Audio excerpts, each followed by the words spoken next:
Wait, Where are we? I don't know. We were just wandering yesterday. You're gonna get that joke once you watch the video.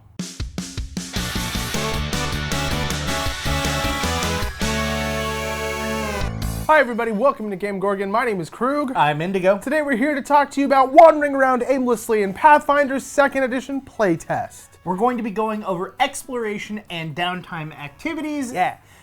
And we're going to start with exploration. Yeah. So what is exploration and how does it work? The first thing we're going to go into is what is movement and how does movement work? It is traveling from one point to another. That's how it It's works. as simple as you think it is. For this kind of movement specifically, we're not going to be measuring movement the same way we do in combat, which is going to be 5-foot squares every 6 seconds or whatever. This is going to be in like miles. Yes. And like per day or per hour. And so there's going to be a table that you can look at that's going to show you relative to your move speed in combat what your move speed is in the overworld. Yeah. And that's going to be very helpful for you because without it, you're not going to be able to tell anything about what we talk about next. Unless you want to sit there and do the math of like, okay, 30 feet. You don't want to sit there and do that. For every 6 Actually, you know what? seconds. You might want to sit there and do that. I don't know. Some people like math. I don't like math. Yeah, no. Now, it's extremely important that we go over one terminology that they use, which is fatiguing.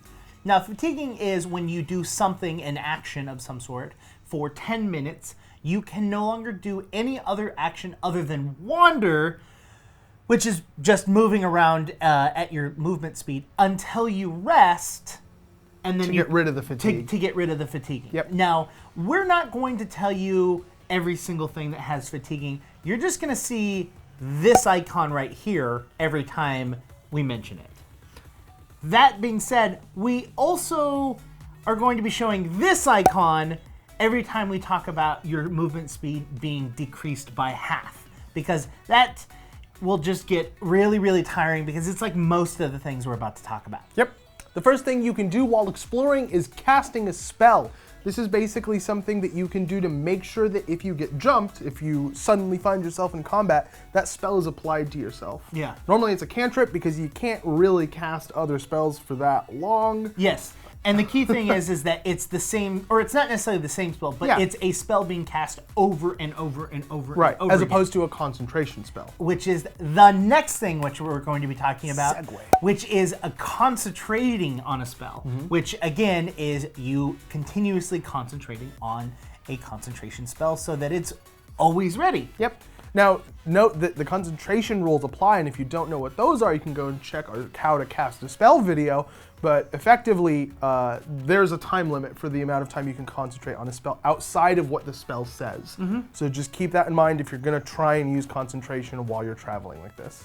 The next two things are going to be quick because we went over them in our wisdom video already. That is covering your tracks and tracking. Go ahead and check that video out. There aren't any additional details here. It's just what we said back then. Yeah. Next is defending, which is while you're traveling, you're going to be traveling with your shield out and your weapons out, and you're preparing yourself for anything that could come at you. Now, if combat does occur while you're doing this, you're considered to have the shield raise action in place on your first turn. Yep. Detect magic is one that confused us the first time we read it, but made sense afterwards. Basically, this is you trying to detect magic while you travel. There's two caveats here. If you move 300 feet per minute or slower, you won't miss any auras or magical effects around you, but your party might wander into them before you realize that they're there. Yes. So you'll always know, but you might figure it out too late. Yes. And that's GM's discretion. Yeah, and that's between 300 and 150 feet that Right. you might overcome it before noticing it. 150 feet or lower, you're basically good to go. Every day I'm hustling. I was gonna make... Hustling is when you move double your speed. Next is investigating. This is you using a recall knowledge action while you travel in order to obtain information about your surroundings. Maybe like in a forest, you're like looking at the flowers and like, oh, I know this because of nature. Like this is a...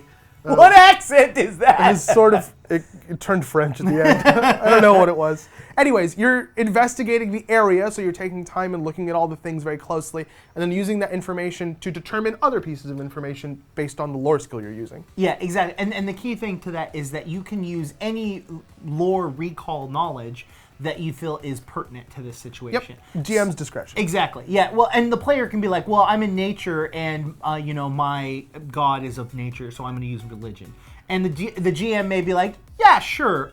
At the same time, the GM might say, yeah, sure, but the DC is 40. You know what I mean? Like, so just know that it can be anything, and this is not just through forests; it's through dungeons, it's through anything that while you're traveling. Yep. Cities.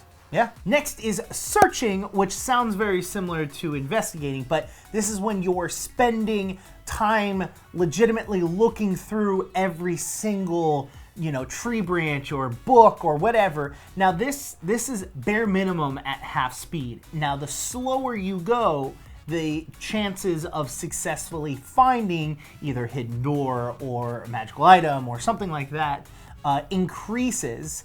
The crappy part about that in the conversation we had before the recording, is that it doesn't give you a DC, and it doesn't give you a modifier for how much more your chances increase the slower you go. Yeah, so it's just literally 100% GM discretion. Yeah, so if I go half speed, I have a chance. What that chance is, I don't know. Yeah. But if I go every 5 feet and I try to search for a trap, I have a significantly better chance. Or maybe I just have a 1% chance increase. I don't know. It's literally, you can either take X or X plus Y. What are those variables? Nobody knows. Yeah. The GM. Next up is Sneak, which is going to allow you to move stealthily through wherever it is that you're moving. It's going to allow you to hopefully not get detected by your enemies and to potentially surprise them, which is going to let you use your sneak roll as your initiative, as opposed to your perception roll if you're the one being ambushed. Yeah. The other key thing to this is normally you would move at half speed unless you have an ability or feature that allows you to sneak at your full speed. Now keep in mind, you're going as fast as the slowest person in your group. Yes. So if everybody has that feat except for that one paladin, you're moving at the paladin's speed unless you want to leave him behind. Yeah. Now the most difficult one to go over is the next one, which is wandering. It's rough. Which is you're traveling at your normal movement speed. You forgot an important towards your destination.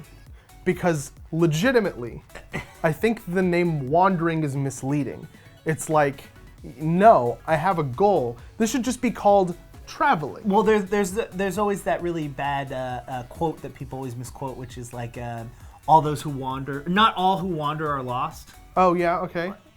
Yep. Yeah. But I mean, no, I'm sticking to my guns. No, this is a bad choice of wording for it, Yeah. and I don't understand why it's even a condition. Can we get a Webster's wandering definition here? Sure. That'd be solid. The next aspect of exploration mode in the game is actually when you're in town, and it's what they call social tactics. Now, this is when you want to snob with the best knobs. Ew. With the best I will accept no other knobs. I demand the best of knobs. The first social tactic is carousing. This is when you want to use diplomacy to do stuff. Yeah, this is when you're DTF. What? Down to fun. Duh. Come on. Literally, it says. That's not what that means. Literally, that's not what that means. It says that you're in for drinking or playing games of dice or going to a party. You're basically down to go and do whatever your group or the group of people you're trying to get information from are doing. Yep.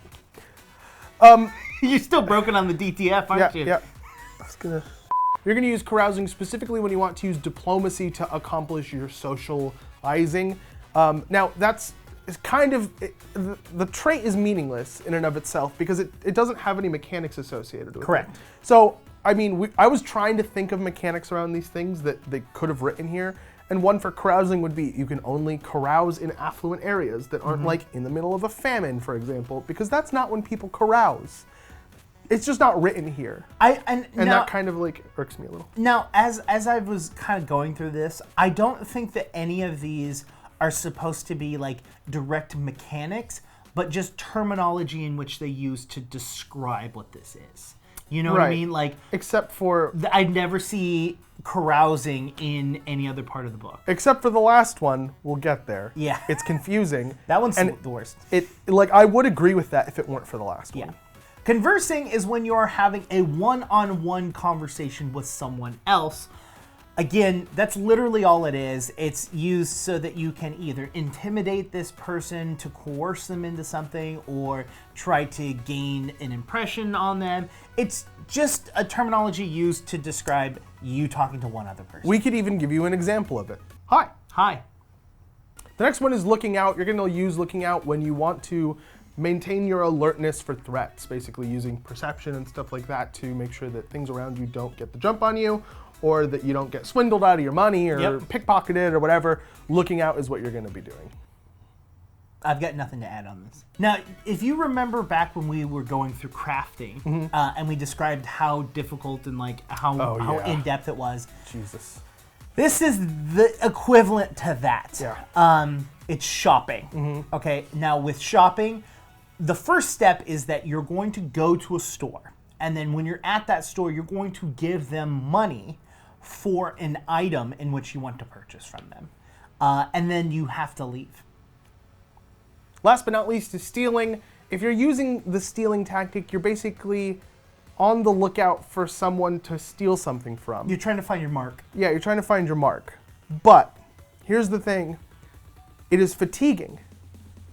Now, everything else in this list makes sense. Introduced absolutely no mechanical changes whatsoever. Yeah. Like if you're saying that, oh, I'm going to go, carousing with people, you can use the diplomacy mechanics the way that they are written in the diplomacy section of the book. Fatiguing is not something that's written in any of the dex section at all. It's not written in anything that has to do with theft. It's not written in anything that has to do with stealth. It's not written in any of the perception sections that have to do with finding things. It's just not there. So I don't understand why this one thing is fatiguing and why this one thing adds mechanics to the game. Why not just take that fatiguing condition and put it somewhere in the dex section, in maybe the thievery section? That's what I think should happen. I don't this is very out of place. And the problem is that to me, the act of actually following someone and stealing from them isn't that fatiguing? Well, see, it's more fatiguing than finding the person. Like, yeah. I thought that's what you were saying. Like, yeah, the act of finding them is literally just being observant. Yeah. And like, why you could be on the lookout. Yeah. I mean, you could even do, what are they called? Stakeouts? Yeah. Where you just sit there and like observe people and then like follow them. Like you can just be sitting on a park bench. Yeah. And But why is coffee. lookout, which says, hey, you can talk to other people Yeah. and still maintain your lookout, not fatiguing, but stealing is. And by stealing, they mean just looking for someone to steal from. Yeah. I don't know. I don't get it. I don't understand it. And it's just frustrating. We think something needs to change in this section to either make all of these things mechanically relevant or to remove the mechanical relevance from all of them. Yeah. Bottom line. Yeah. The next thing that we're going to be going over is your rest and daily preparations. Now, rest is an 8-hour time in which you stop and break and sleep. And you'd have to do this at least once every 24 hours, and then you can spend an hour prepping. That 1 hour prepping is usually putting your armor on if you're wearing heavy armor, or meditating if you're a monk, or trimming your toenails, prepping your spells. Yep. Okay. That's what I said. All of those happen during that time. Now, when you sleep, you actually regain some hit points. Yes. You regain hit points, Constitution times your level. Now, the key thing to this is that it's a minimum of 1. So if you have a 0 for your Constitution or a negative, you gain 1 hit point at every level when you rest. Yes. Con is important. Well, and it's not 1 times your level. It's just 1. No, I get that. Yeah. That's what I'm saying. Like at level 20, you can regain 1 health when you rest total. Yeah. Which is rough. But if you just put 1 point into con, you gain your level in health when you rest. That's valuable. Just throwing that out there. Yeah, no, it's extremely valuable. You also regain your spell slots if you spent them from the previous day. Anything that you can only use X number of times per day, the book says you regain that. Yes. Now, if you don't spend at least 6 hours in every 24 hours resting, you become fatigued. Right. So that's very important to also know, because a lot of people will try to just like keep playing because you as a player aren't your character, and so Yeah. it's like, oh, it's been 3 days, you haven't slept. Like, Yeah, just it's keep hard going. to remember. But I think it's more of a situation where like the GM will say, "You guys need to sleep. Yes. Are you going to sleep?" And they say no. That's the situation where I'd be like, "Hey, you're going to be fatigued." If the players just forgot and like, "Okay, you guys didn't heal. Like, it wasn't a plot relevant thing, so whatever." Yeah. Now, before we get into the last thing that we're going to be talking about, I would like to talk about our cool shirts. Ooh, that's a good idea. I'm going to pull it like this so you can see what it says. We got these shirts from VoidMercs. They sent them to us, and if you like them as much as we do, head down into the description. There will be a link to their store, and you can buy some from yourself. Yeah, not from yourself, for yourself. All right, now with Downtime, which is the last thing that we're going to be talking about, Yep. we've talked about all of it except for one thing in our previous skills videos. So if you want to learn more about those, you're going to have to go back through our skills video and learn about your That's going to be downtime. stuff like crafting, right? Like Crafting, things that you yeah. have to do during downtime because they take so long. Exactly. But the one thing that we did not talk about that I wanted to talk about today is retraining. This is something that honestly before today did not know existed. There are 3 things that as a player you can retrain. You can retrain any feat that you've taken except for a heritage feat. Makes so much sense. Yes, you can't change who you are. The next thing you can change is your skills, like a skill increase or a skill proficiency that you've gained. Yep. And then the last thing is that if there was a class feature in which you choose, for example, a wizard's school that they choose or a sorcerer's spells known, you can also retrain those. Now the GM will give you a specific allotment of time. They may also tell you that you're going to have to RP finding someone to train this. Yeah. Now there are certain things that are more difficult to train. Yeah, like with, a sorcerer's bloodline. Exactly. It said you can retrain a sorcerer's bloodline in extraordinary circumstances. Now, what does that mean to your game?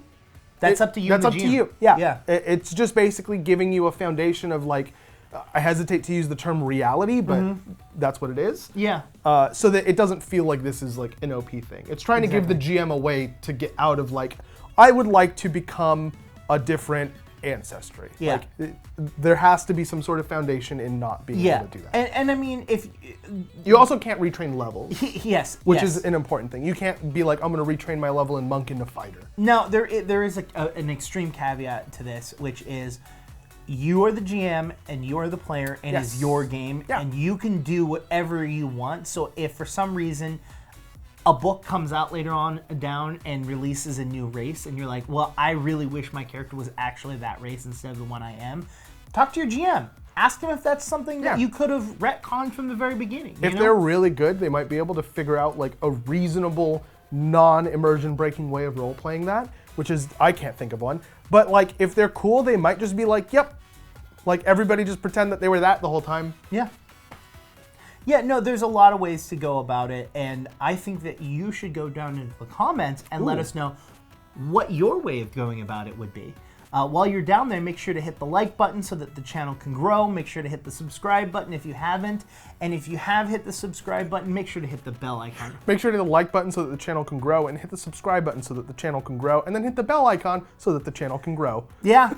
I mean, legitimately, at the end of the day, like, having all 3 of those things are extremely important. Like, Yeah. the more likes that we can gain on a video, the better the video gets projected into YouTube's algorithm, and YouTube goes, oh, people like this, I'm gonna go ahead and send it off. So That's what the algorithm sounds like. it does. YouTube's dumb. Anyways, while you're doing all of that, why don't you head over to Twitter and talk to us about why you think YouTube is dumb. You can do that for me at IndigoQT. Why don't you talk to me about something else instead at CrewQT on Twitter, or you can talk to both of us at any of these social media platforms down here. There's this one, and this one, and this one, and that one.